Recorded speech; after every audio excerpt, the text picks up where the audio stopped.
welcome to another episode of Let's Talk. I'm Jade Harrell, joined by my sunshine, Amber Clear. Welcome back, Amber.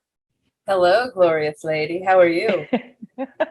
I am doing all right. It's hard to believe that we're already at the end of the year. How are you feeling? What are you loving? What is happening in the clear world? I am winding down and winding up. The year might be ending, but my shows are in full swing because people can't be outside, so they want to be inside laughing at me. And I'm loving all of the diversity among the shows and also my friends because I found out we all celebrate holidays a little differently, and I absolutely love that. So I love that. Do you incorporate that into your show? Like, how do you even approach and begin to get ready for this season? yeah, I mean, I just talk about life. So whatever happens, I talk about on stage. There's a couple topics that are just off limits, like my most intimate relationships. And of course, if I talk about friends, I absolutely like get their permission usually first. But there's some stuff that I just, like a good Friendsgiving, like you got to talk about all that stuff. I dig it. Friendsgiving, eh? What is Friendsgiving? Friendsgiving, that's where you can't pick your family, but you can pick your friends. So sometime between Halloween and Christmas, you get together and you give thanks and you bring like a traditional meal from like your childhood growing up. And it's not even like Thanksgiving themed, but it's just something from your childhood that you bring to the table, and then you explain why you brought it and what it means and stuff like that. So I like that. I need to borrow that or have you come do it with me and my family too. absolutely, you just got to pick friends. Like, I'll invite you. You're in. Let's do this. Thank you very much. It's been said publicly, so don't act funny when I come to your door. You're in. You're in. Yeah, it's been an incredible year, and there have been so many things that have taken us to great heights, but way lows and very challenging as well. So I'm really looking forward to reflecting and putting my mind forward to the days and years to come, but also really appreciating the fact that we're still here and we're trying to hang tough in these trying times. Yeah, absolutely. What we learned from this year, we grow with next year. Yeah, so I know this is probably a busy time for you, but I can't wait to hear more about how you'll turn some of that sorrow into joy. But for now, we'll just take a quick break. We have got a great show prepared for you. When we return, we'll learn more about St. Louis's premier professional theater for youth and family. They're celebrating a huge milestone this season, and we're looking forward to talking with the artistic director when we come back. Marie, you have prediabetes. Prediabetes? I don't have time to eat right or exercise. I'm a busy mom. Oh, you're a busy mom. Yeah. This is great news. Busy moms never get prediabetes. Wait, what? Let me just... Yeah, this is all the people at risk for prediabetes, and way over here, busy moms. No?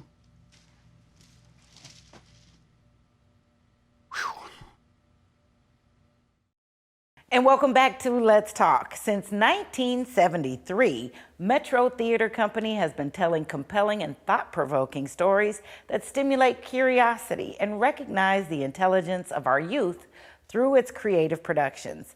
Their 50th anniversary season is underway, and we couldn't be more thrilled to have Metro Theater Company's artistic director, Julia Flood, joining us now. Thank you, Julia, for joining us. Hello, I'm so happy to be here. Thank you. We're so excited to have you. Welcoming me into Exactly. this wonderful circle of talk. I love this. It's so well timed. Happy half 100. We are just about the same years old. Oh, that's well, it was a wonderful time to be creative and to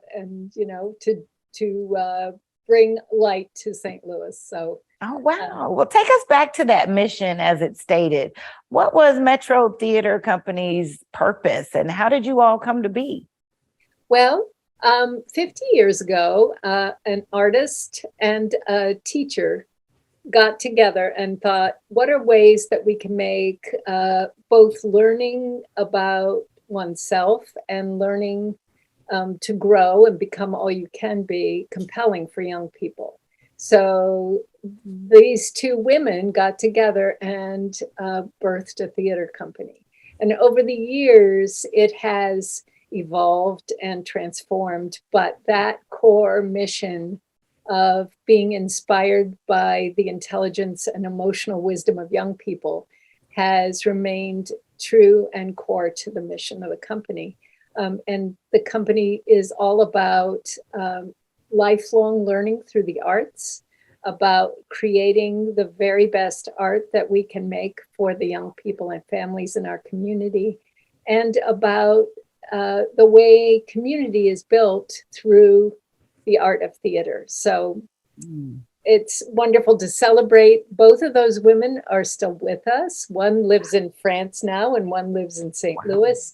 And the many, many, many artists and educators who have built the company over this half a century. So it's an exciting year to celebrate both those artists and educators, but also the community of St. Louis that nurtured this this wonderful organization that has reached now 2.5 million young people during its time, both here and touring nationally and internationally during those years. So How I'm incredible. proud to be part of it. I'm proud to be in that tradition. So I'm so glad that you're able to share that vantage. I see now why you all stay so young.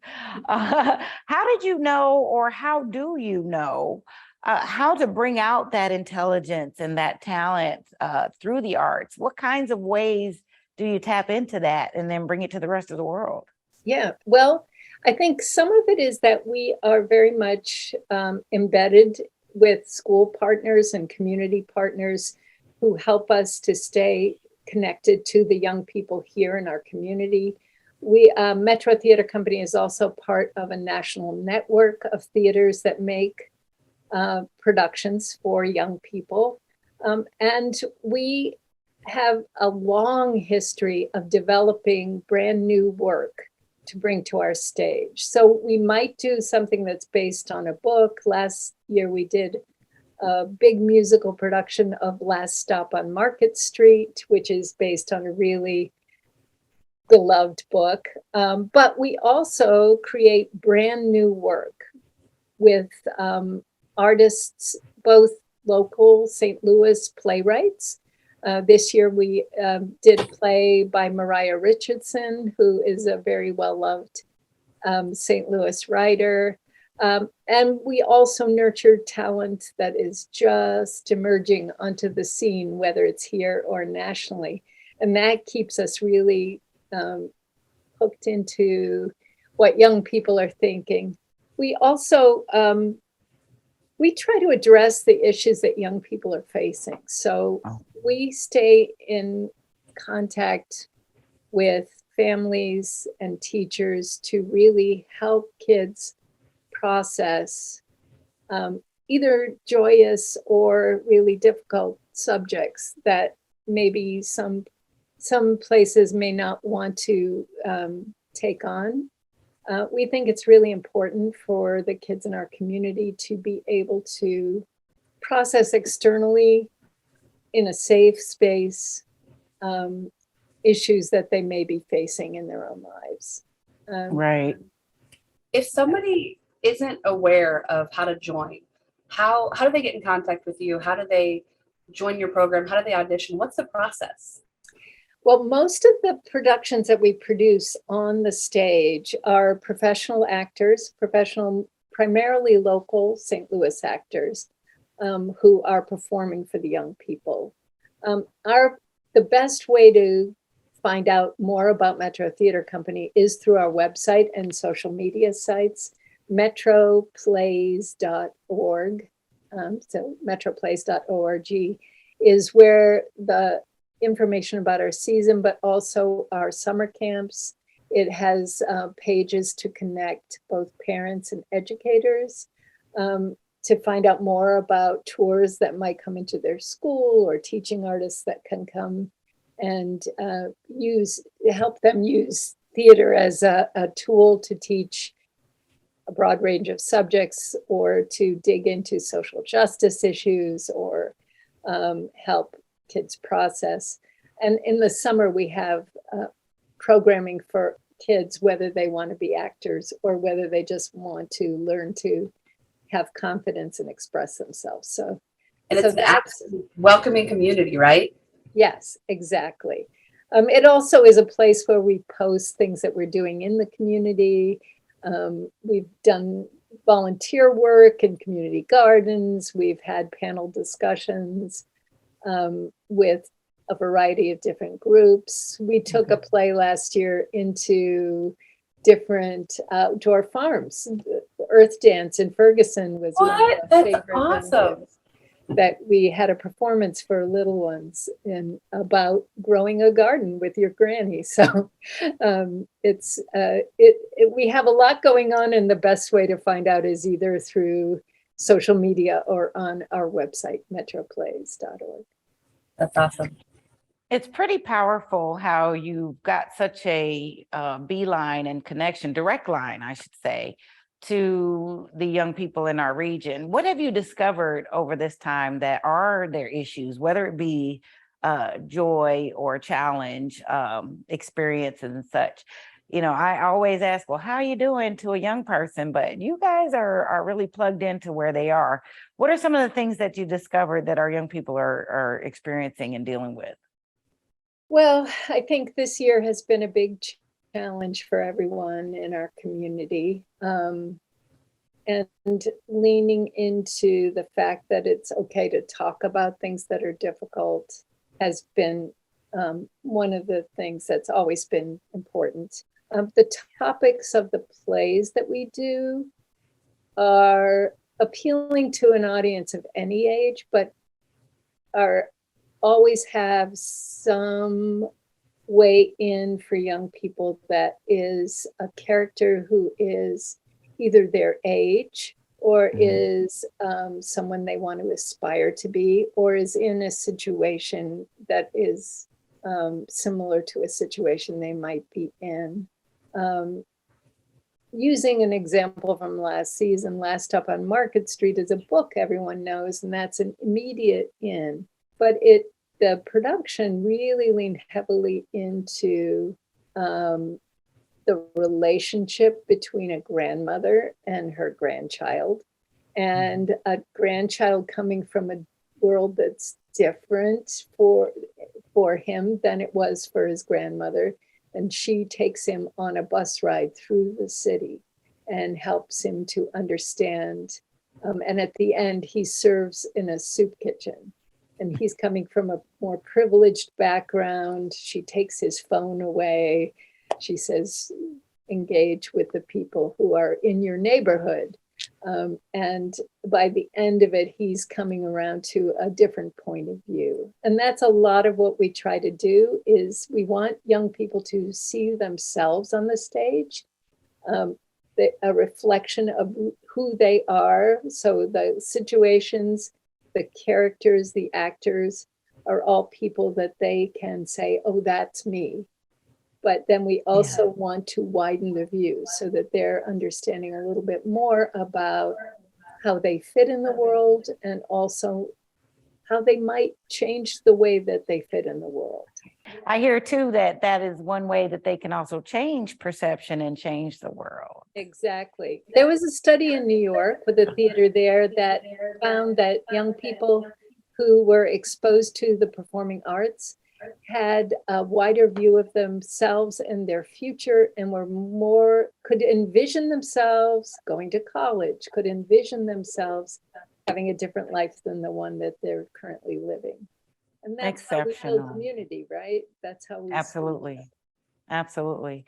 Well, we need to take a quick break, but stay with us. When we return, we'll have more with Julia, and we'll be joined by actress Tyler White from one of the season's productions. You don't want to miss this. Stay with us. We'll be right back.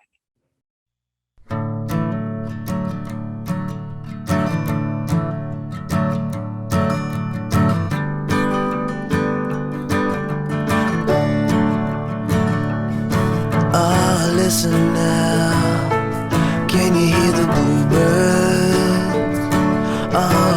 up now. Can you feel the sun? Oh, oh, oh,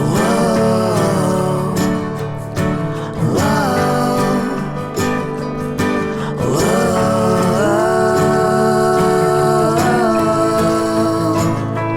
Can you feel the sun?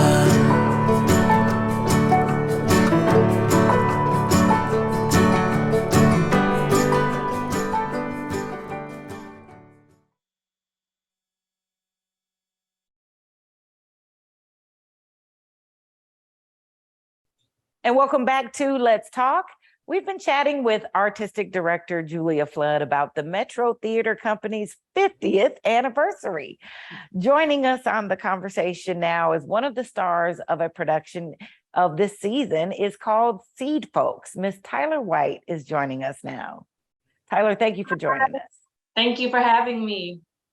Absolutely. Julia, what I hear, and I'm so impressed, is that representation does matter, and you bring that into consideration with your productions for this season. Tell me why that matters and how you see that making a difference. Well, I think it matters in everything that we do, in that we are reaching across the entire community, and we want all the young people in our community to be able to see themselves on the stage. So it goes into the choice of plays that we do, and then into the casting of those plays. When we were looking at the script for Seed Folks, it is a picture of an entire community. I think there are, correct me if I'm wrong, Tyler, I think there are 15 characters in the play who are played by 3 actors.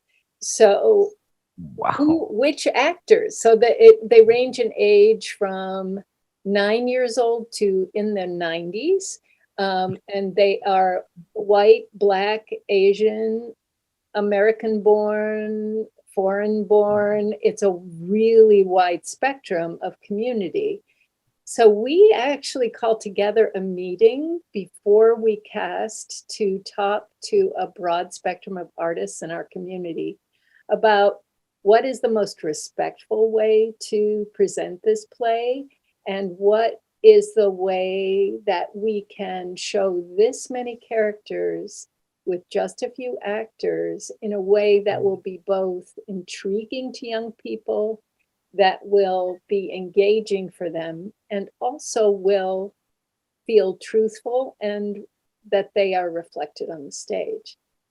And we ended up with, Tyler is one of 3 actors. The other 2 actors are male actors who are, one is of Vietnamese descent and the other is a Black actor, all raised in St. Louis. So they are very much artists of this community, presenting a community that is both very close to them, individuals who are very close to them, and some who are as far away as you can imagine. There's one character Tyler might want to tell you about that she plays, who is pretty much the polar opposite of Tyler.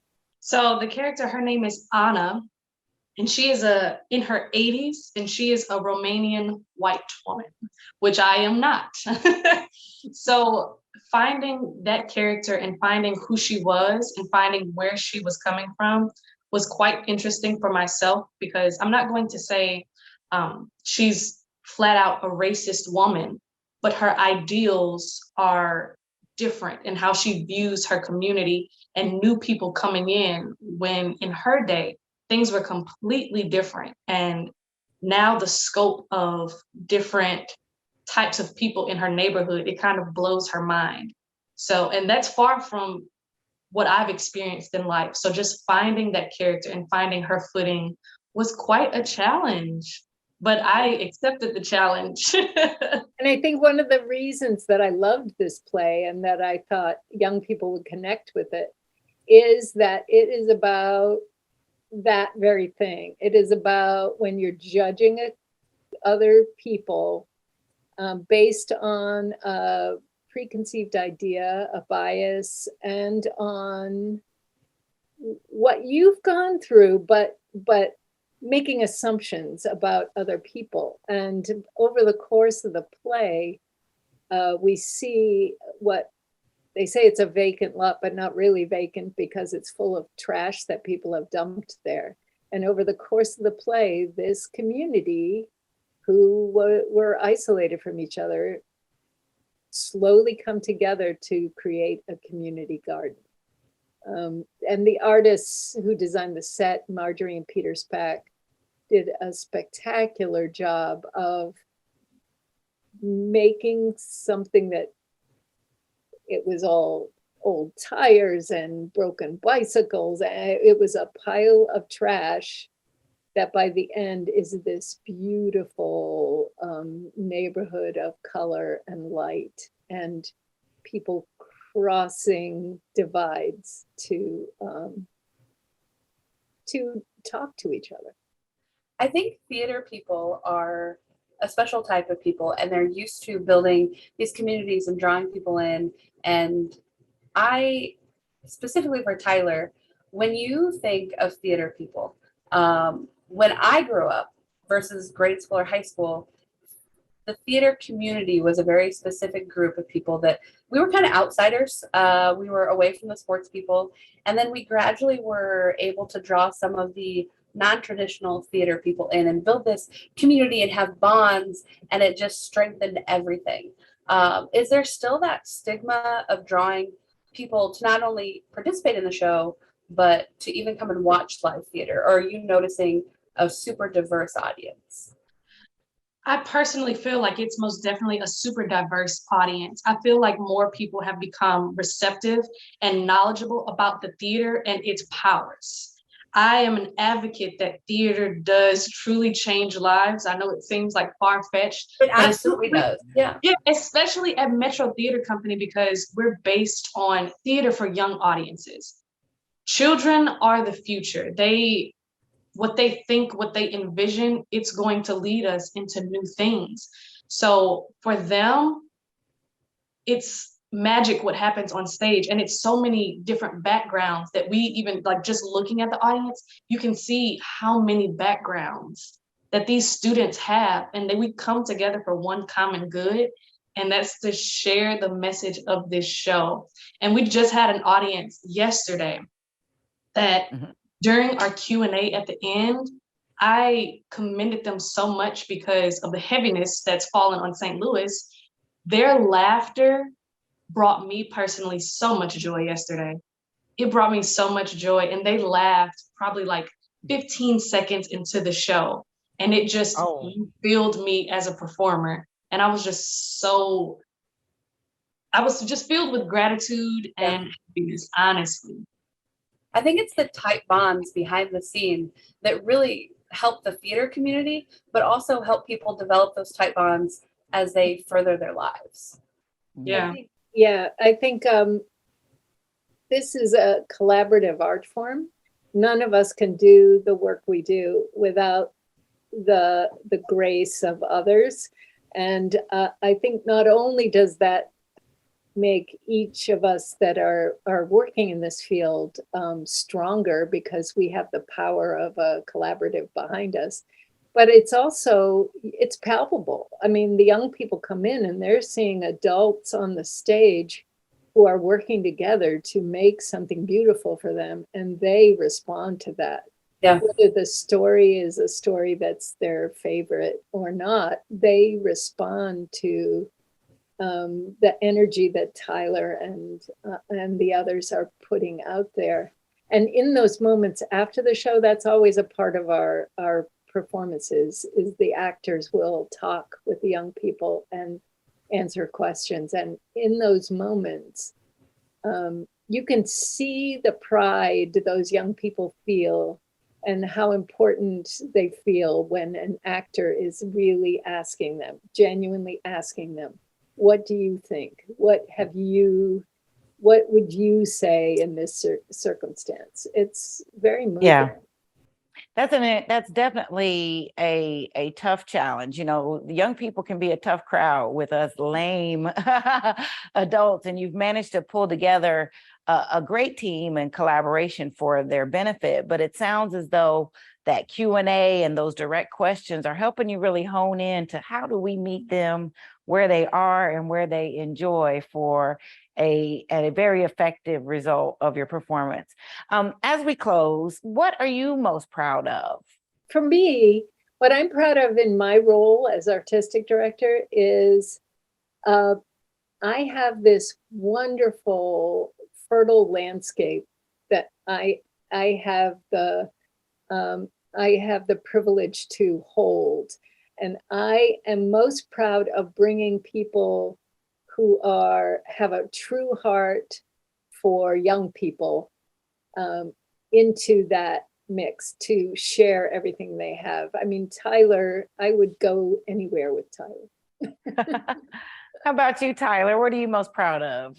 I'm proud to be such a humbled artist to be able to perform for students. Like you said, performing for students is no joke. They will be 100% honest with you.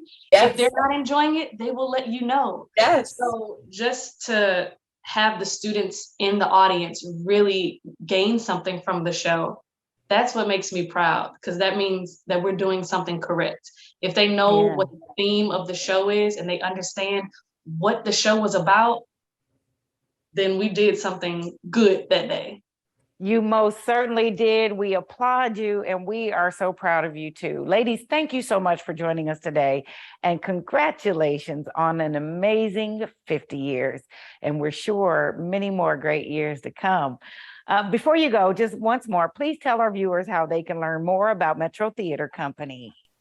Yes, they can visit us at metroplays.org. And we also have social media. We have all the social media.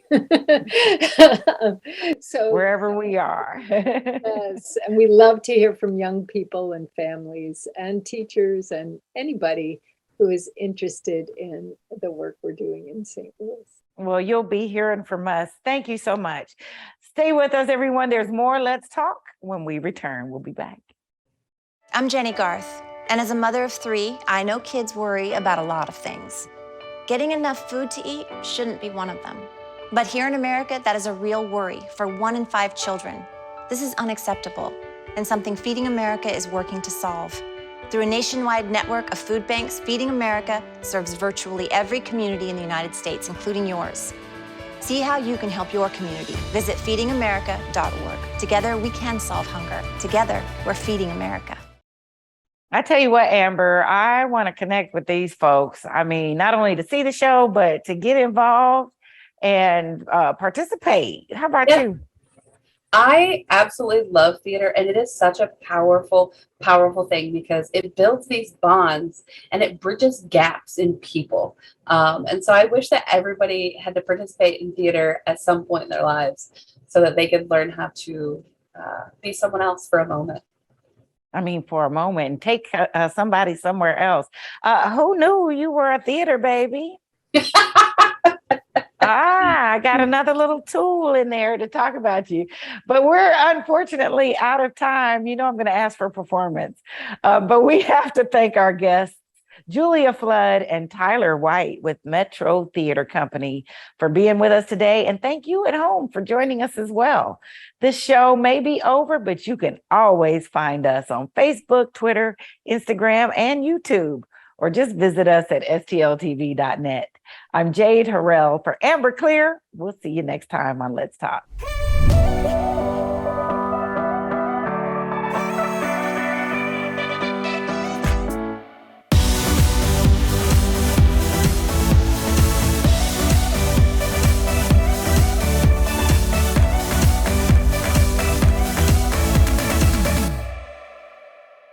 She's so fine. I have that song that's let me see you walk, walk, walk in my head.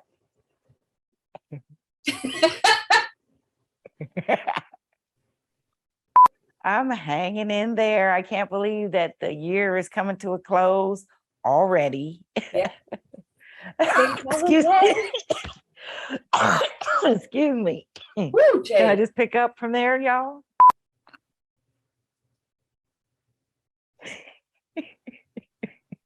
Just over here. All by myself. Oh, she's back. Thank God.